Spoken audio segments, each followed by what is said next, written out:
안녕 친구들! 이번에는 겉모습은 정말 다양해 첫 번째 이야기, 우리 몸은 피부가 지킨다를 만나볼 거예요. 친구들도 매일 한 번쯤은 거울을 보죠? 그때 보이는 우리의 겉모습이 피부예요. 매일 무심하게 보고 지나치지만 피부가 하는 일은 아주 많답니다. 피부는 몸의 가장 바깥을 둘러싸고 외부 환경으로부터 우리 몸을 지켜주는 보호막이에요. 만약 피부가 없다면 우리 몸의 수분이 날아가고 세균이나 오염물질이 몸속으로 마구 들어와서 생명이 위험해질 수도 있어요. 먼저 피부가 하는 일이 교과과정과 어떻게 연계되어 있는지 알아볼게요.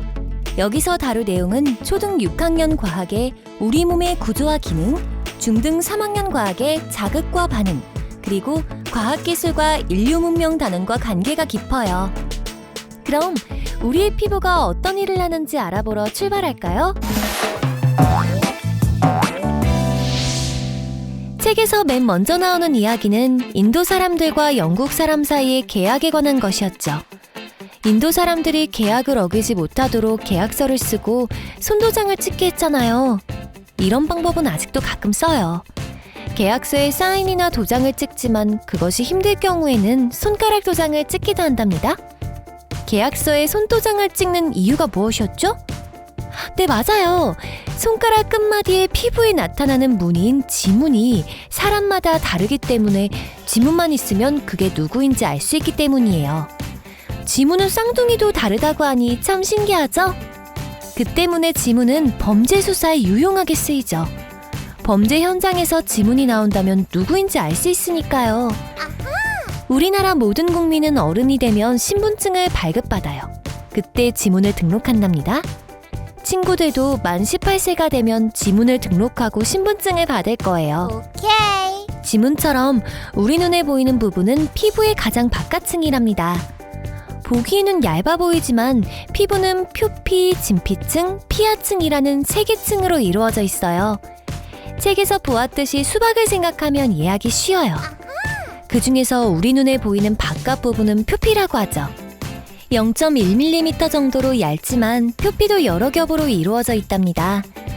맨 아래층이 그 밑에 진피층으로부터 영양분을 공급받아요. 2층의 세포들이 분열하고 성장하면서 오래된 표피 세포들이 위층으로 밀려나며 죽죠. 그러면 딱딱한 각질층이 된 뒤 떨어져 나가요. 표피 바로 아래가 진피층인데 땀샘과 피지샘이 있어서 땀과 기름 성분을 분비해요. 운동을 하면 몸에 열이 나고 땀이 흐르죠? 땀과 함께 열을 배출해서 체온을 정상으로 유지시켜주는 기능을 한답니다. 기름이 분비되는 이유는 피부의 얇은 막을 형성해서 물이나 이물질이 몸속으로 못 들어오도록 하기 위해서예요. 그리고 진피층이 바로 우리가 감각을 느끼게 해주는 부분이에요. 뜨거움, 차가움, 아픔 같은 느낌을 이곳에서 느끼는 이유는 감각수용기라는 기관이 있기 때문이랍니다. 감각수용기가 신경세포를 통해 우리 뇌에 뜨겁거나 차가운 느낌을 전달하는 거죠. 아하! 세 개 층 중 맨 아래는 피하층이라고 해요. 피하층은 젤리처럼 말랑말랑한 지방과 콜라겐으로 이루어져 있죠. 피부 속에 있는 근육이나 뼈를 보호하기 위한 쿠션 역할을 하는 거죠. 또한 겨울철 추위로부터 우리 몸을 보호하는 역할도 한답니다. 그런데 친구들, 손톱과 발톱은 뼈일까요? 피부일까요? 단단하니까 당연히 뼈라고요? 아니에요. 피부의 조직이 변형된 거랍니다. 손톱과 발톱은 케라틴이라는 단백질로 이루어졌어요. 매우 단단하게 오밀조밀 붙어있는 거죠. 그리고 표피의 각질처럼 죽은 세포들이에요. 그래서 깎아도 안 아픈 거죠. 죽은 세포인데 어떻게 자라느냐고요? 그 비밀은 뿌리에 있어요. 그곳에서는 손톱을 만드는 세포를 생성하고 성장시키는 거죠. 따라서 이 부분이 다치게 되면 손톱이 더 이상 자라지 않게 돼요. 만약 손톱이나 발톱이 없다면 손으로 물건을 집을 때나 걸을 때 매우 불편할 거예요. 어쩜 좋아. 어때요? 피부가 하는 일이 생각보다 다양하죠? 그뿐만이 아니에요. 피부는 우리 몸의 성장에도 없어서는 안 될 중요한 일을 한답니다. 뼈와 치아를 만드는 영양분은 칼슘이에요. 그런데 칼슘이 쌓여서 단단하게 굳게 해주는 일을 하는 영양소가 비타민 D랍니다. 아하! 비타민 D가 부족하면 뼈가 휘거나 뼛속에 숭숭 구멍이 뚫리는 골다공증에 걸리죠. 그런데 우리 몸이 필요로 하는 비타민 D 중 많은 양이 피부에서 만들어져요. 말랑말랑하고 얇은 피부에서 단단한 뼈를 만드는 물질을 만든다니 신기하죠? 햇빛을 쬐면 피부에서 비타민 D가 만들어진답니다. 그러니까 너무 공부만 열심히 하지 말고 밖에 나가서 햇빛을 한껏 쬐며 뛰어놀 필요도 있어요. 아싸! 피부는 우리 몸을 위해서 많은 일을 하는 제조꾼이죠. 동물들도 사는 곳에 따라 알맞은 피부를 가지고 있다는 사실도 책에서 보았죠. 파충류는 피부가 자라지 않아서 주기적으로 허물을 벗어야 한다는 것도 배웠지요.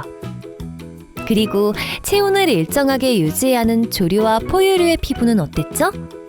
네, 모두 털을 갖고 있어요. 그리고 겨울에는 부드럽고 촘촘한 털이 자라고 여름에는 뻣뻣하고 듬성듬성한 털이 자라는 털갈이를 해요. 지문에서 동물의 털까지 피부가 하는 다양한 역할에 대해 배웠어요. 그중 털에 관한 놀라운 사실 하나를 이야기해 볼게요. 친구들, 사람은 동물 중 어떤 종류에 포함되는지 아나요? 사람은 개나 고양이와 같은 포유류예요. 개와 고양이는 물론 침팬지 같은 모든 포유류는 털이 있는데 왜 사람은 털이 없을까요? 정확히 말하면 털이 없는 것이 아니라 작아진 거예요. 눈에 안 보이지만 우리 몸에는 수백만 개 이상의 솜털이 아직 남아있거든요. 정말? 인류는 침팬지, 고릴라 같은 유인원과 같은 조상에서 갈라져 나왔다는 사실 잘 알고 있죠? 그런데 인류만 진화의 과정에서 털이 점점 사라진 데에는 드라마틱한 사건이 있었답니다. 수백만 년 전 인류의 조상이 살던 동아프리카에 지각변동이 있었어요. 땅이 양쪽으로 갈라지면서 가운데가 움푹 꺼진 거죠. 그러자 원래 울창한 숲이었던 곳이 초원으로 변했어요. 나무 위에서 열매나 나뭇잎을 먹으며 살던 인류 조상의 삶도 변할 수밖에 없었지요. 네 발로 걷던 우리의 조상은 두 발로 서서 먼 곳을 살피며 사냥을 하기 시작했답니다. 사냥을 시작하자 한 가지 문제가 있었어요. 인류의 달리기 속도로는 영양같이 빠른 초식동물의 속도를 따라잡을 수가 없었죠. 그래도 굶을 수는 없잖아요. 우리의 조상은 오래 달리기로 승부했답니다. 초식동물이 달리다 지쳐 쓰러질 때까지 끈질기게 쫓아가는 거죠. 바로 오래 달리기가 인류의 털을 사라지게 했어요. 동물 중 가장 빠른 치타는 100m를 3초 만에 주파하지만 몇 초 동안만 그렇게 달릴 수 있어요. 이유는 체온 때문이죠. 계속 그렇게 달리면 체온이 너무 높아져서 죽을 수 있거든요. 인류는 달리면서 체온이 너무 높아지는 것을 막기 위해 땀을 흘렸어요. 그것도 온몸의 땀구멍을 통해 아주 많이. 그러다 보니 털은 점점 사라지고 땀구멍이 온몸에 생기게 된 거랍니다. 친구들, 무심코 보던 우리 피부가 하는 일이 아주 많다는 걸 알게 되었죠? 앞으로는 피부를 더욱 소중하게 여기고 청결하게 잘 씻는 것도 잊지 말아요. 그럼 다음 영상에서 또 만나요. 안녕!